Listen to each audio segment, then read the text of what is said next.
le encantan las leyes. Normalmente tenemos una visión negativa de las leyes, ¿no? Porque lo primero que vemos de las leyes es su carácter restrictivo. No nos permiten hacer, porque parece que las leyes se expresan más bien en lo que no tienes que hacer, que decirte que sí tienes que hacer. Mayormente cuando vamos a las Escrituras. Y en el hogar también, cuando comenzamos a experimentar el orden en la familia, los hijos por ejemplo, en la manifestación de la autoridad de los padres, pues generalmente se dan en términos de no. No juegues con los cerillos, por ejemplo, no te ensucies, lávate las manos. Comenzamos a sentir como que las leyes nos están restringiendo, como que no nos permiten ser lo que quisiéramos, hacer lo que quisiéramos. Porque parece que la ley y la libertad no se llevan. Parece que donde se impone la ley, la libertad desaparece. Y para que haya libertad, pensamos que entonces la ley debe desaparecer. Quizá por eso de repente imaginamos un mundo donde no haya leyes. Un mundo como aquel que pintaba John Lennon en su canción, que es una de las más famosas, Imagina.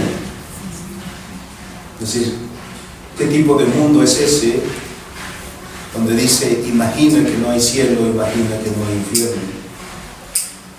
Bueno, todos somos uno.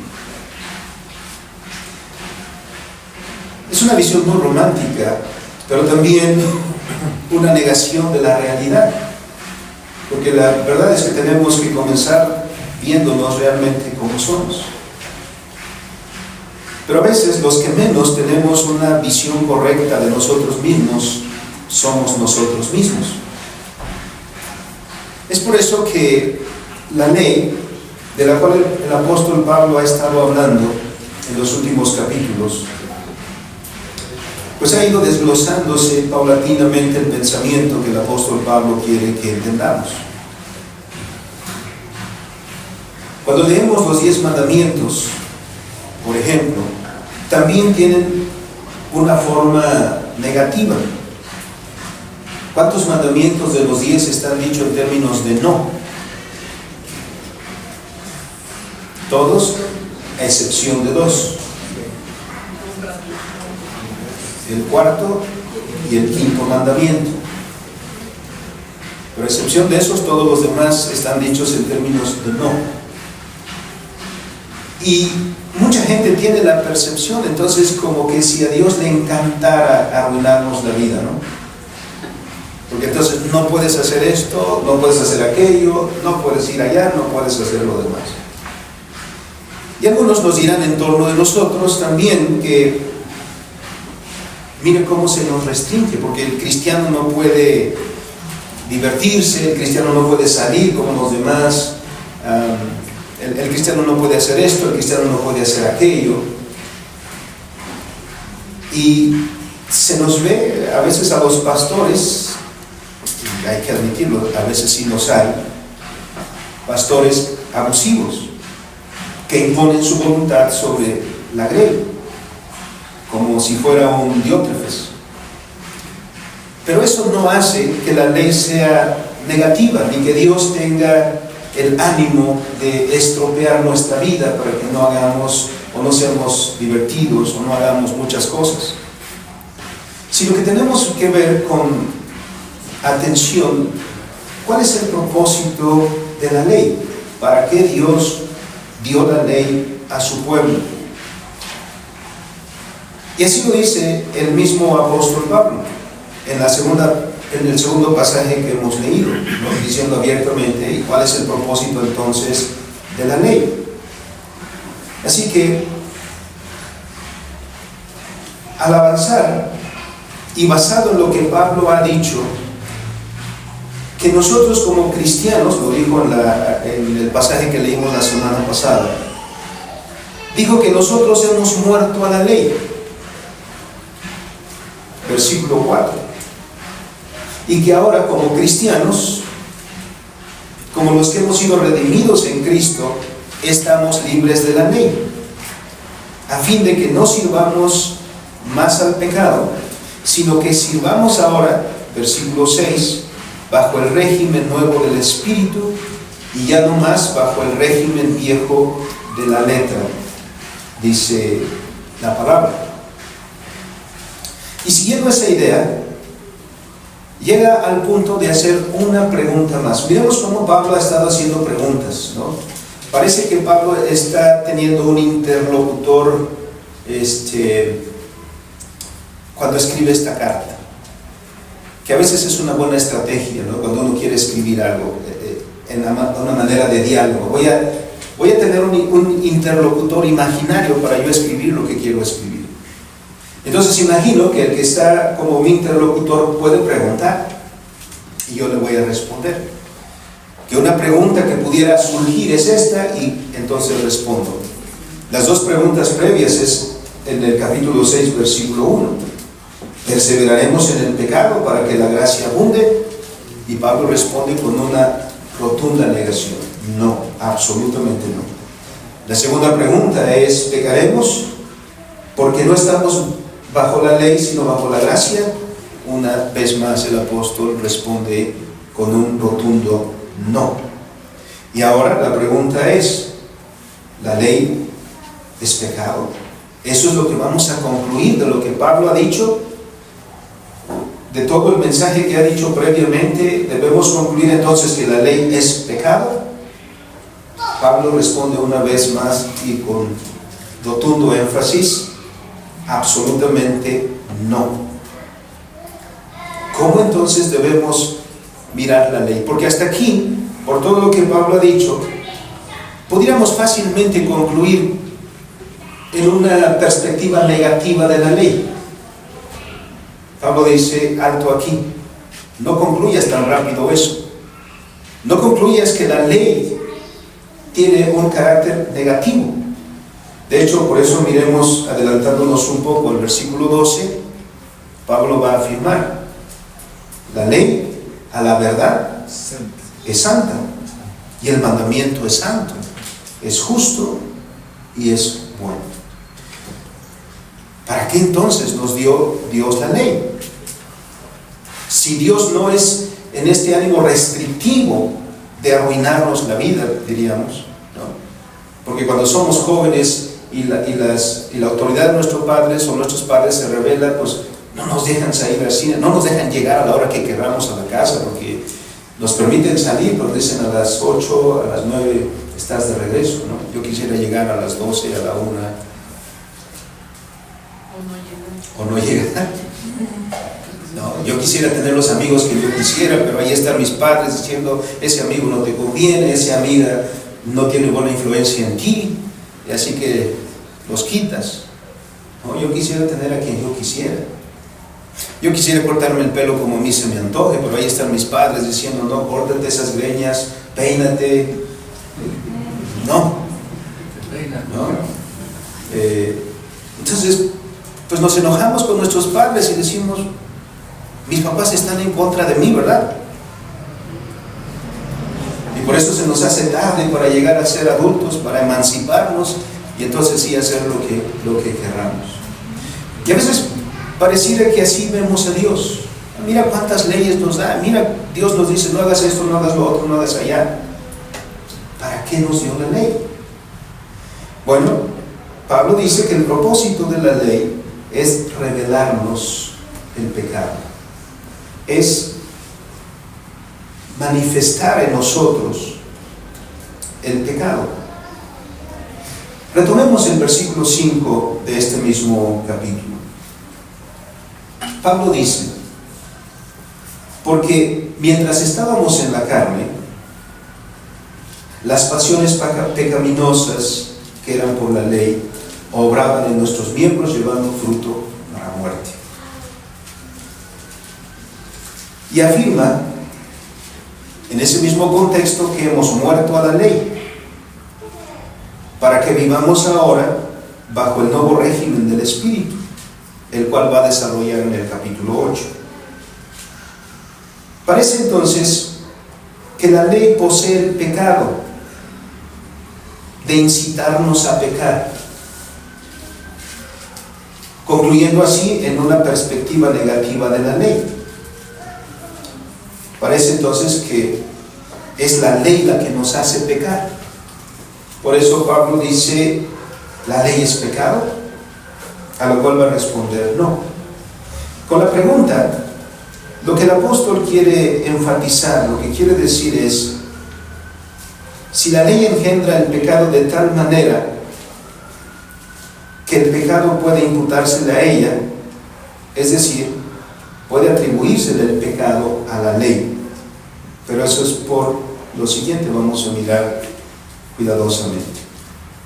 En primer lugar, la ley antes de la caída. Cuando miramos en Génesis 1 y 2, pareciera que no hay ley. Todo es perfecto. Dios creó al hombre con perfecto conocimiento, perfecta justicia, con perfecta santidad. Es decir, el hombre podía conocer perfectamente la voluntad de Dios. Ese es el perfecto conocimiento. De manera que sabía exactamente qué es lo que quería Dios de él. Pero también era perfectamente justo para querer lo que es bueno. Esa era también la manera en que Dios lo creó. Pero también en perfecta santidad, es decir, con la capacidad para hacer lo que es justo, lo que la ley exige.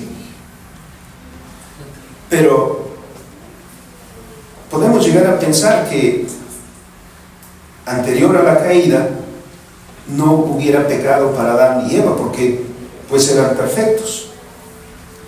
Sin embargo, si tomamos en cuenta el mandamiento probatorio que encontramos en Génesis 2, el Señor le dijo al hombre, señalándole el árbol que estaba en el centro del Edén, le dijo, de este árbol no comerás, advirtiendo, porque en el día que de él comieres, ciertamente morirás.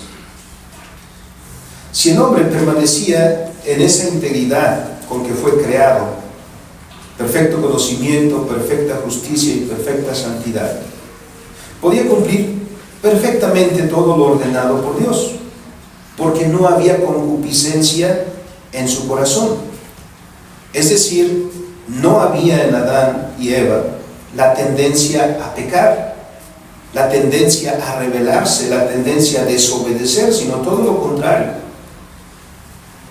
Podía perfectamente obedecer a la voluntad de su Creador, porque sabía lo que Dios quería de él, tal que vemos desde el capítulo de Génesis capítulo 1 versículos 27, 28 y 29. Dios mostró su voluntad a él. ¿No había ley? Por supuesto que había ley. No en la forma que la encontramos después de la caída. Pero la ley dada después de la caída también tiene un principio esencial. ¿Cómo encontramos ese principio esencial? Lo dice Deuteronomio capítulo 5, el 6, por ejemplo. Lo dijo el Señor Jesucristo cuando le preguntaron cuál es el mandamiento más importante.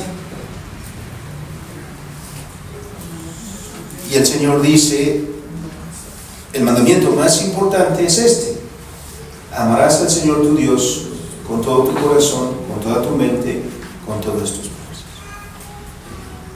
Ese mandamiento estaba en el Edén. Dios creó al hombre para estar en comunión con él. Y el principio de comunión entre Dios y el hombre es el principio de amor, es el principio del corazón, es el principio de una entrega integral a Dios.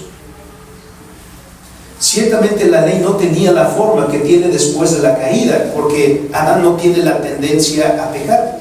No hay en su corazón esa tendencia. Pero el principio normativo sí está presente. Porque Adán, antes de la caída, está en la misma obligación que Adán después de la caída. Ama a tu Creador. ¿Cuál es la diferencia? La diferencia no la vamos a encontrar en la ley, sino el que es llamado a sujetarse a la ley. El pecado significó una diferencia no en Dios, no significó una diferencia en el orden de la creación, no significó un cambio en la palabra de Dios, significó un cambio en el hombre. Porque el que se incapacitó a sí mismo para cumplir lo que la ley decía, fue el hombre. Se hizo, miren las palabras que usa el Salmo 14, se hizo inútil. Entonces no culpemos a Dios de que sus mandamientos son demasiado exigentes, que son demasiado altos. No. Sino eso es como cuando nos sucede con la edad. El escalón de la casa ha estado ahí por 20 años y tiene la misma medida. Pero ¿por qué ahora cada vez me tropiezo ahí? ¿Es la culpa del escalón o es la culpa de mis rodillas?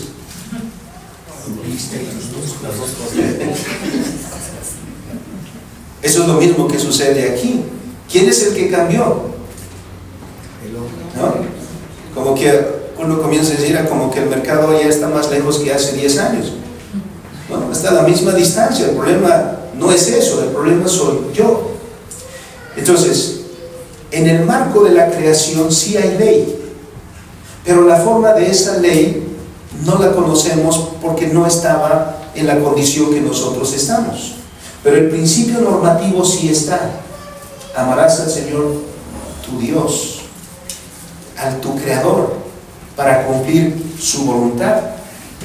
Porque además, el propósito de la ley es propiciar la vida.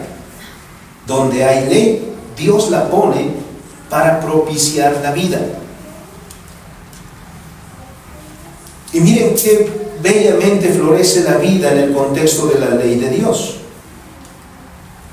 Decía el doctor Evan Roner, citando una anécdota, que una vez una mujer ancianita entró a un consultorio donde el médico tenía un pez, ahí había una pecera y tenía un pececito. Entonces vio que el pececito pues nada más estaba dando vueltas ahí. La pecera, tan grande que fuera, el pez lo único que estaba dando es vueltas y vueltas ahí.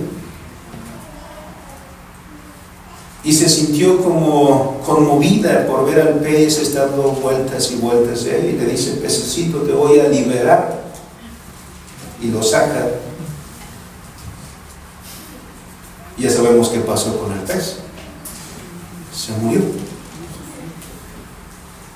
Porque ese marco de referencia que le da la pecera, donde hay agua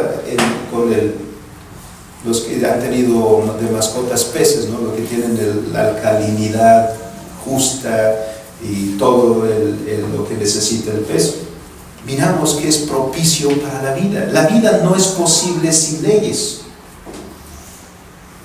La vida no es posible en ninguno de los aspectos sin leyes. Por eso hay orden en el matrimonio, hay leyes en el matrimonio. Dios ha ordenado leyes para el matrimonio, hay leyes en la familia, hay leyes bióticas a las cuales tenemos que ajustarnos. Porque cuando nos rebelamos a la ley, ¿qué es lo que aparece inmediatamente? En general diríamos la muerte, expresada en diferentes maneras. ¿No? Tenemos el efecto inmediato de la desobediencia a la ley. Así que la ley es buena. Todas las leyes de Dios son buenas y son propicias para producir la vida, para alentar la vida. Miren, donde un matrimonio entiende las leyes de Dios para el matrimonio, el matrimonio tiene shalom. Hay vida. Donde una familia entiende cuáles son las leyes que gobiernan la familia, hay shalom. Pero hay familias en las cuales parece un campo de guerra, todos contra todos, porque no entendemos cuál es la ley.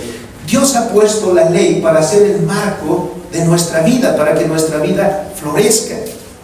Y esa ley direccional, que es la ley del amor, de ese vínculo de comunión entre el Creador y la criatura, es un principio que debe dirigir nuestra vida para que florezca. El mejor lugar para que la vida de la criatura florezca es la comunión con su Creador. Porque cuando la criatura se separa de su Creador, como dice Pablo en Romanos 1, ignora el propósito de su existencia. Porque el hombre se ha estado preguntando vez tras vez, generación tras generación, cuál es el propósito por el cual existimos. Y cuando no logra, con toda su sapiencia, no logra responder esa pregunta, se deprime, porque no sabe para qué existe. Entonces, la Escritura sí nos indica que hay un orden establecido desde la misma creación. Dios puso su orden en la creación y puso una ley que califica la relación de comunión entre la criatura y el Creador, para que la criatura disfrute del shalom que Dios quiere que el hombre experimente. Por lo tanto, el amor a Dios es el principio fundamental de la ley, y ese amor a Dios debe caracterizar todo en la vida del hombre. Por eso es que el predicador al final del libro de Eclesiastés nos va a recordar cuál es el fin principal del hombre, diciéndonos: el todo del discurso es este: honra a Dios y guarda sus mandamientos. Es el todo del hombre. O ama a Dios y guarda sus mandamientos. Ese es el todo. Aun cuando no hubiera caída, esa es la norma de la vida que Dios ha establecido. Eso nos lleva, pues, entonces, para que entendamos la forma que tiene la ley después de la caída. Que eso es lo que vemos aquí. Cuando el hombre pecó contra Dios, cuando el hombre se alejó de Dios, cuando el hombre no quiso reconocer el lugar del Creador en la vida suya, se hicieron necios y su corazón fue entenebrecido, nos dice la Escritura. Pablo mismo en el capítulo 1 así lo establece. Pero Dios, en su gracia y en su misericordia, no abandonó a aquel que lo quiso abandonar. Miren, ahí está la misericordia de Dios. Nosotros le dimos la espalda a Dios, sin embargo Dios no lo hizo. Porque nos dice Génesis 3 que cuando el hombre pecó, el hombre arrepentido no fue el que buscó a Dios, porque además no se arrepintió, sino fue Dios el que buscó a aquel que le había ofendido, manifestando en ese solo gesto su gran misericordia. Si Dios no viene por nosotros y no nos sale al encuentro, nosotros estaríamos huyendo constantemente de Dios. No somos nosotros quienes buscamos a Dios. No nos hagamos ilusiones, ¿verdad? Porque a veces decimos: yo busqué a Dios, yo andaba buscando a Dios. No, lo que estabas teniendo era una necesidad en el punto más central de tu vida, de que no puede haber tranquilidad en tu existencia si no hay una referencia con aquel que te hizo. Pero no andabas buscando a Jehová. Es como aquel que tiene hambre pero no tiene nada en la alacena, entonces sale y lo llena con que sea. ¿No? Sale y el propósito es que se le quite el hambre, no que sea nutritivo, no que sea saludable. Lo que quiere es quitarse el apetito. El hombre anda en esa búsqueda y llena su vida con cualquier cosa, llena su vida en esa necesidad con cualquier Dios, con cualquier cosa que esté ahí. aunque sea lo más vago que sea, ¿no? Mirando al cielo, diciendo, mente maestra, ayúdame, ¿no? O espíritu del universo, o la fuerza te acompañe, como decía Obi-Wan Kenobi, ¿no? Es decir, la necesidad es tal que busca llenarla con cualquier cosa, experimentando así su realidad creatural, porque la criatura nunca puede estar en paz si no es hasta cuando encuentre a su creador. Pero no es la criatura la que encuentra al creador, es el creador que encuentra a la criatura. Cuando Dios vio a su criatura darle la espalda, fue Dios quien buscó a la criatura y le volvió a dar su palabra. Esa es la ley. ¿Por qué la ley después de la caída tiene esta característica de decir no? Por ejemplo, ¿qué dice el primer mandamiento? No tendrás dioses ajenos delante de mí. El mandamiento antes de la caída no tiene esa forma, porque el hombre no es proclive a adorar cualquier cosa. Pero el hombre caído toma una piedra y le dice, tú eres mi Dios. O de un tronco de madera le da una forma y dice, tú eres mi Dios. Como luego dicen popularmente, se arrodilla a cualquier santo. Por eso dice no, porque el hombre es proclive a la idolatría. Por eso dice no te hagas imagen, porque el hombre es proclive a buscar una imagen de Dios, a hacerse una imagen de Dios. Por eso dice no, porque el hombre es proclive a robar, a mentir, a codiciar. Pero lo que Dios está dando al hombre caído es la misma ley que antes estaba en el Edén. Ama a tu Creador. Pero le da esa forma a su Creador, porque no es un amor abstracto, no es una emoción, no es un sentimiento. En términos de la Escritura, amor es obediencia. Por eso el Señor dice, ¿me amas? No dice, tienes un bonito sentimiento. Qué bonitas emociones tienes, ¿no? Es decir, Dios no te va a salvar porque tienes unas bonitas emociones, bonitos sentimientos, eres muy sentimental, eres muy emotivo. Dice el Señor, ¿me amas? Como le dijo a Pedro, Pedro, ¿me amas? Apaciente. 3 veces le preguntó, ¿me amas? El Señor dice, ¿me amas? Guarda mis mandamientos. La norma de Dios para el hombre antes de la caída es la misma que después de la caída. ¿Por qué? Porque en la ley de Dios se declara la justicia de Dios. Si a nosotros nos dijeran que es justo, otra definición daríamos de eso. Pero la tarea de la ley es declararnos aquello que es justo, aquello que Dios nos dice que es bueno, que es correcto. Porque nosotros, hermanos, no podemos llegar al conocimiento de nosotros mismos como pecadores, si no llegamos al conocimiento de nuestra perversa concupiscencia. ¿Y cómo llegamos al conocimiento de nuestra perversa concupiscencia?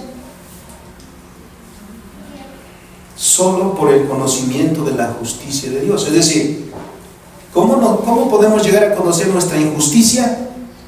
Solo cuando conocemos la justicia. No hay otra manera. Por eso no podemos conocernos a nosotros mismos sin primero conocer la ley. Y la ley nos fue dada para que conozcamos la justicia de Dios que se revela en ella. Y solo cuando conocemos esa justicia, entonces somos vistos de nosotros mismos tal como somos. Miren lo que dice Gálatas capítulo 3. Bueno, Romanos 7:7 primero. ¿La ley es pecado? Absolutamente no. Pero ¿qué dice Pablo? Pero yo no conocí el pecado, sino por la ley. Porque tampoco conociera la codicia si la ley no dijera, no codiciarás. Y Gálatas capítulo 3, que más directamente pregunta el apóstol, ¿para qué sirve la ley? Y dice, fue añadida a causa de nuestras transgresiones. No fue inicialmente ahí, sino para revelarnos.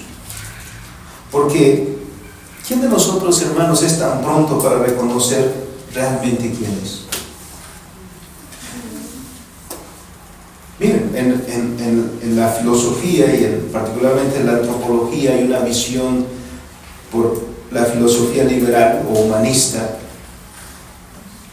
de la bondad inherente del hombre. El pueblo es bueno, el hombre es bueno, así como no. ¿Quién ha causado las guerras, los desastres en el mundo? La pobreza. ¿Quién es culpable de la pobreza? Del sufrimiento que experimenta el mundo, del dolor que experimenta el mundo. ¿Quién es el culpable?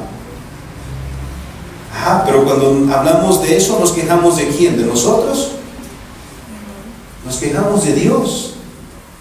Porque ahí está el hombre diciendo, si existiera Dios no habría pobreza, si existiera Dios no habría cáncer, si existiera Dios no habría dolor, si existiera Dios no habría divorcio, no habría sufrimiento, etc. Como si Dios fuera la causa, el responsable de todo eso. Cuando la Escritura claramente dice, no es Dios, eres tú. Porque en la ley somos descubiertos. Dice Pablo, yo no conocería el pecado sino por la ley. Yo no sabría que en mí hay codicia, sino que la ley dijera, no codiciarás. Porque si a mí me preguntan cómo soy, el mejor hombre que existe soy yo. No, yo sí soy bueno. Yo sí soy sabio. Yo sí soy honesto. Y todas las flores son para mí. ¿O quién está dispuesto a decir soy un pecador, miserable, malvado, perverso, digno del infierno? Nadie.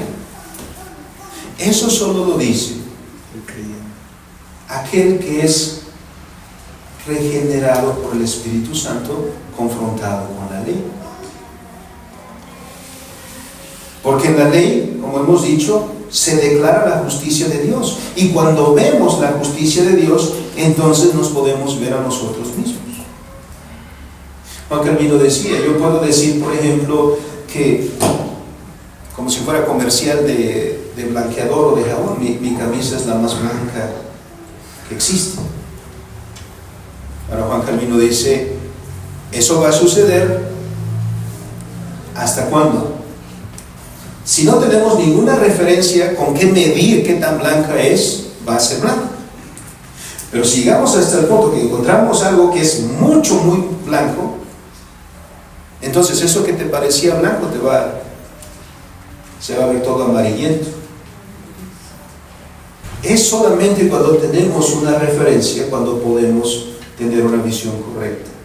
Y solamente cuando la ley de Dios nos sirve como referencia, nosotros podemos tener una visión correcta de nosotros mismos. Antes de eso, no.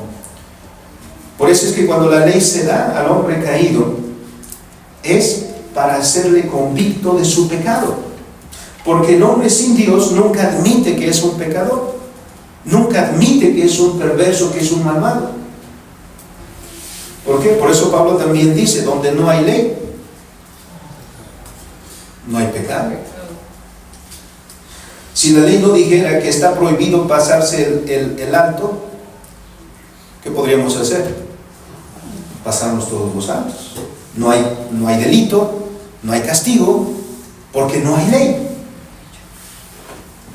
Entonces, por eso es que de repente el hombre lucha contra Dios y lucha contra su palabra, porque lo que quiere es desaparecer la ley. Porque en desapareciendo la ley, ¿qué desaparece también? Nuestro pecado. No hay pecado. Por eso también los creyentes están, entre comillas, muy satisfechos en las iglesias donde no se habla de pecado, donde no se habla de la ley de Dios, donde no se habla de la escritura. Porque ahí, ¿qué? Hacemos lo que queremos. Danzamos porque nos gusta danzar, gritamos porque nos gusta gritar. Hablamos incluso Pablo dice, yo no codiciaría si la ley no dice no codiciarás. Incluso yo pienso que aquellos que están siguiendo el evangelio de la prosperidad están ahí por codiciosos. ¿Por qué? Porque le dicen, ven a Dios y Dios te hará prosperar y Dios te multiplicará. No. Es como a veces las iglesias que hacen esto. Dicen, hermanos, da tu diezmo, da tu ofrenda. ¿Y cómo somos reacios para eso? Y a veces hay algunos consistores que dicen, ay, ¿cómo hacemos? Porque no tenemos fondos. Hagamos una rifa, un sorteo. ¿Por qué? Porque alguien no da su diezmo, pero sí se compra 10 boletos de a 100 pesos. Porque mientras tengas la oportunidad, pienses que vas a ganar, lo vas a hacer. Y eso es lo que es la codicia. Por eso digo, yo pienso que en muchas iglesias hay muchos codiciosos porque dicen, yo estoy aquí para que Dios me dé. Entonces, no que estabas por amor a Dios. El principio correcto es estar con Dios por amor a Dios, obedecer a Dios por amor a Dios. No es lo que quiere decir el Señor cuando dice, busca primero el reino de Dios y su justicia. ¿Y qué es la justicia? Esto que enseña la Escritura. Lo demás vendrá por añadidura. Pero muchos estamos por la añadidura que por lo primario.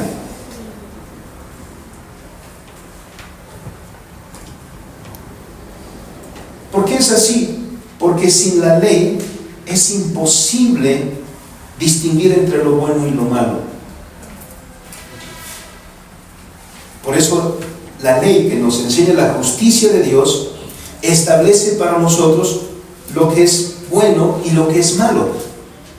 Porque la sentencia de la Escritura para nosotros, para los pecadores, para los que hemos caído, dice la Escritura, ustedes a lo bueno llaman malo, y a lo malo llaman bueno.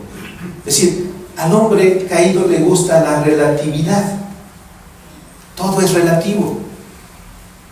Vuelvo a este punto. A mucha gente no le gusta el cristianismo de principios absolutos, sino de relativos. Todo es de acuerdo con el espejo con que se ve.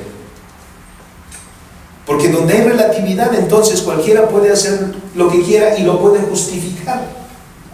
Porque el único principio de justificación soy yo. He mencionado a una hermana que aconsejaba, según esta hermana, muy sabiamente a su hija, que lo dejaba ahí con sus amigos paganos, pero con un buen consejo.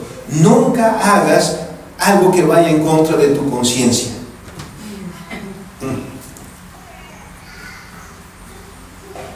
Tu conciencia la educas tú. Y alguien puede justificar algo diciendo, es que para mí no es malo. Yo no pienso que sea malo, yo no siento que sea malo.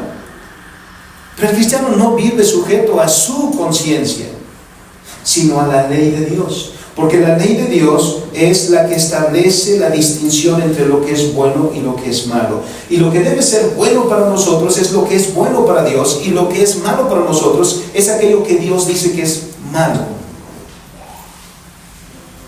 Solamente Dios lo establece, no nosotros. Solamente por la Escritura, por la palabra de Dios, por la ley de Dios podemos establecer correctamente qué está bien y qué está mal en nuestra vida, en cada uno de los aspectos de nuestra vida. ¿Saben por qué nos va mal, hermanos? A veces decimos así, es que me va mal, cualquier cosa que sea. Pero ¿sabes por qué? Porque no has aprendido a distinguir entre lo que está bien y lo que está mal. Siempre que hagas mal, ¿cuál es el resultado? Mal. Siempre que haces el bien, ¿qué promete el Señor? Que tendrás bien. Pero nosotros queremos hacer lo que está mal y esperar cosechar el bien. Eso nunca va a pasar. No, a veces el Señor se queja de su pueblo diciendo: este pueblo no sabe distinguir entre su derecha y su izquierda. No sabe distinguir entre lo que está bien y lo que está mal. ¿Y por qué no lo sabe hacer? Porque no conoce la palabra de Dios. Por eso el apóstol Pablo dice: yo no conocí el pecado, sino ¿cuándo? Cuando conocí la ley. Igual. Nosotros estábamos bien, ¿no, hermanos? A veces podemos decir: yo estaba feliz antes de conocer a Cristo, porque hacía lo que quería, cuando dice en Romanos 1. Pero cuando conocimos la ley de Dios, entonces comenzamos a distinguir el pecado. Es por eso, hermanos, que no se puede establecer aquí una lista así de decir: esto es pecado, y tener una lista de 40 cosas y decir: esto no lo hagas porque esto es pecado, y otra lista de decir: esto es lo que tienes que hacer, ¿no? Hay iglesias que así son.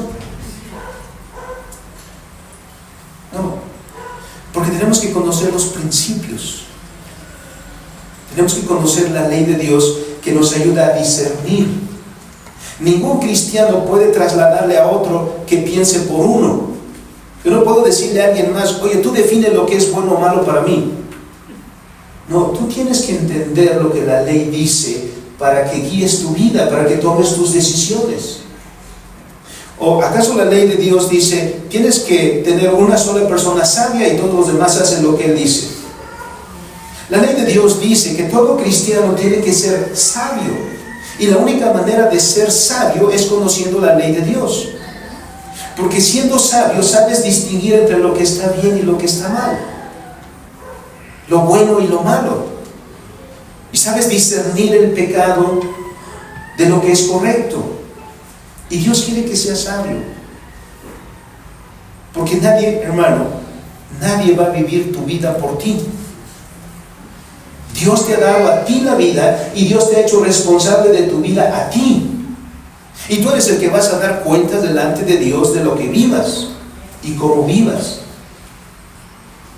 Y para eso te ha dado la ley, para que aprendas a distinguir ahí lo bueno de lo malo, conociendo la justicia de Dios.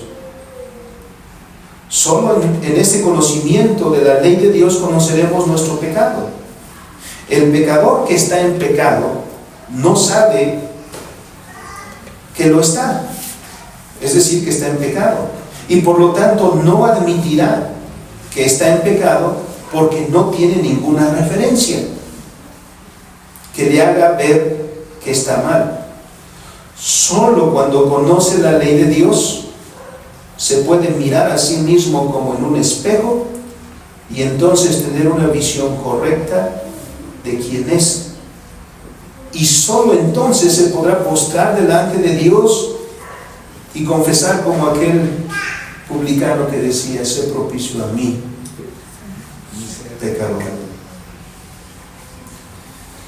La ley también, al hacer esto, revela lo que hay en nuestro corazón, porque Pablo dice: la ley es espiritual. Los judíos se confundieron ahí, porque los judíos pensaron que se trataba de conformar una conducta. Por eso es que eran tan observadores en cómo se vivía, ¿no? Lávate 7 veces las manos, etc.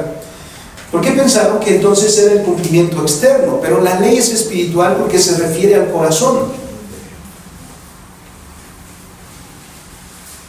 Por eso el principio es amor a Dios con todo tu corazón, con toda tu mente y con todas tus fuerzas. Revela la ley lo que hay en tu corazón, porque revela las motivaciones.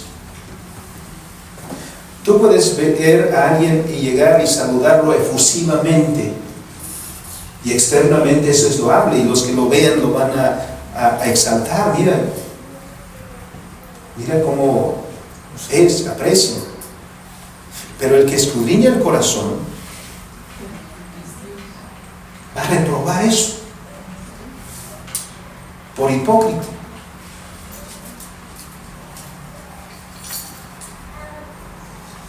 Por eso cuando voy a regañadientes a las tortillas porque no me quedó de otra, no puedo decir ya cumplí la voluntad de mi Padre. No lo hice. Porque ese acto no está guiado por el amor a la obediencia y al honrar a mis padres, sino está hecho en un corazón lleno de rencor, de odio, de malestar. Entonces no has cumplido lo que se te ha pedido. Y eso es lo que Dios hace con nosotros. Por eso es, y concluyendo, hermanos, el pecado no procede de la ley. Eso es lo que Pablo está diciendo. Sino que el pecado procede del pecado y de la corrupción de la carne. Y en la ley no está sino la ocasión y la oportunidad. Es decir, por eso cita Pablo la codicia. A veces pueden decir, mira, hay una persona que es alcohólica y ya lleva 3 meses sin probar ninguna gota de alcohol. Sí, pero está encerrado. Entonces no ha tomado ni una gota de alcohol porque no se lo permiten. Pero en cuanto salga y vea, aunque sea un anuncio por ahí en una pared, ¿qué es lo que va a revelar ese anuncio? ¿Ese anuncio es pecado? No. Por eso cuando quieren vendernos la Coca-Cola y la presentan así bien fría y con las gotitas esas y el ya se les antojó. Entonces, ¿eso fue pecado? No, sino que eso hace que dé expresión a tu codicia. ¿A quién se le antojó? Al cocadicto. Así que no se conformó con el de 355 mililitros y eso hubiera de 3 litros. No sé si ya llegaremos en algún momento a los garrafones de 20 litros familiares. No. La ley no es pecado, sino que la ley, al decir no codiciarás, hace que la expresión de la tendencia de tu corazón se manifieste y se haga evidente que el pecador eres tú, y la tendencia de tu corazón a pecar se haga evidente. Por eso la ley descubre en el pecador toda concupiscencia. Es decir, ya eras así, la ley no te hizo así. Por eso no puedes decir, la ley me hizo que pecara. No, la ley no te hizo que pecara. La ley, al decir no, hizo que se revelara la tendencia que hay en ti. ¿No? Porque si alguien te dice, oye, ¿te gusta la Coca-Cola? Y dices, no.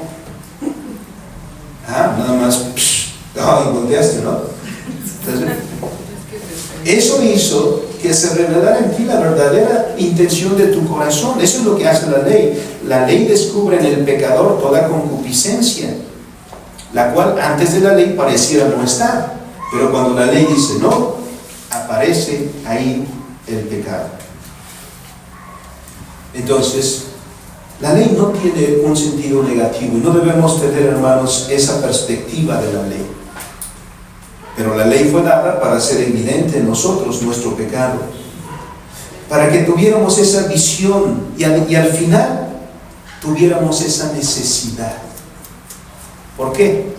Porque cuando el pecador viene a Cristo,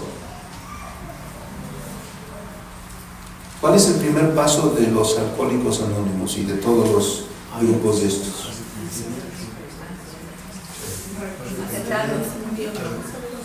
Lo primero que tienes que hacer en camino a la recuperación es aceptar que tienes un problema. Y el pecador no va a aceptar que tiene un problema mientras no le sea revelado por la ley que tienes un problema. Y no vendrás a Cristo, que es a donde apunta la ley, si no eres conducido precisamente la ley, porque tu necesidad solamente se llena por quien está revelado en la ley, como dice en Gálatas capítulo 3. ¿Quién nos llevó a Cristo? La ley, que nos reveló nuestro pecado. Cuando nosotros nos vimos a nosotros mismos miserables, pecadores, con la necesidad de salvación, y eso por gracia de Dios. Y es solamente en ese momento cuando venimos postrados delante del Señor en verdadero arrepentimiento. Si no fue así, si no fue de esta manera, entonces fue como un mero formulismo. Y a veces sucede eso con los que ya nacimos en cuna cristiana, porque si ya tienes 12 años hasta la profesión de fe. No, tienes que escudriñar en tu corazón, porque no te va a salvar el protocolo, sino la comprensión en tu corazón de que tienes necesidad de Dios y que te es dado en Cristo Jesús la gracia que es para tu bien. Por eso, a la luz de la ley, lo único que podemos tener es menosprecio para nosotros mismos y vernos en la necesidad de venir a Cristo. Vamos a orar. Bendito y soberano Dios, te damos gracias por tu misericordia y por tu bondad, Señor.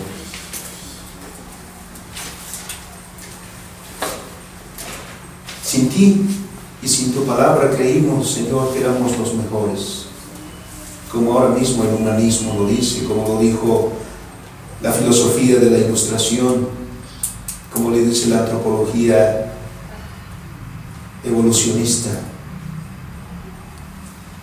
Pero tú nos muestras en tu palabra la realidad de lo que somos. Y junto con la demostración de nuestra realidad, nos muestras tu gracia en Cristo Jesús, Señor, a quien recurrimos, porque tú mismo nos guías, Señor, a Él, porque solamente en Él hay perdón, solamente en Él hay descanso, solamente en Él hay shalom. Señor, gracias porque nos has dado esta capacidad por tu gracia de poder vernos a nosotros mismos, Señor, y eso por tu ley. Por eso a veces sentimos, Señor, la dureza de tu ley, porque nos muestra tal como somos. Señor, danos un corazón humilde, danos amor por tu palabra, y oramos, Señor, por aquellos por quienes tu palabra les está hablando ahora mismo, les está mostrando su realidad, pero a la misma vez les está mostrando el camino de gracia en Cristo Jesús. Te pedimos, Padre, hagas la obra en sus corazones y sigue obrando de tal manera a nosotros, Señor, que lleguemos a la estatura del varón perfecto. Por tu gracia y por tu misericordia te damos loor, Señor, y alabamos tu nombre desde ahora y para siempre. Amén. Amén.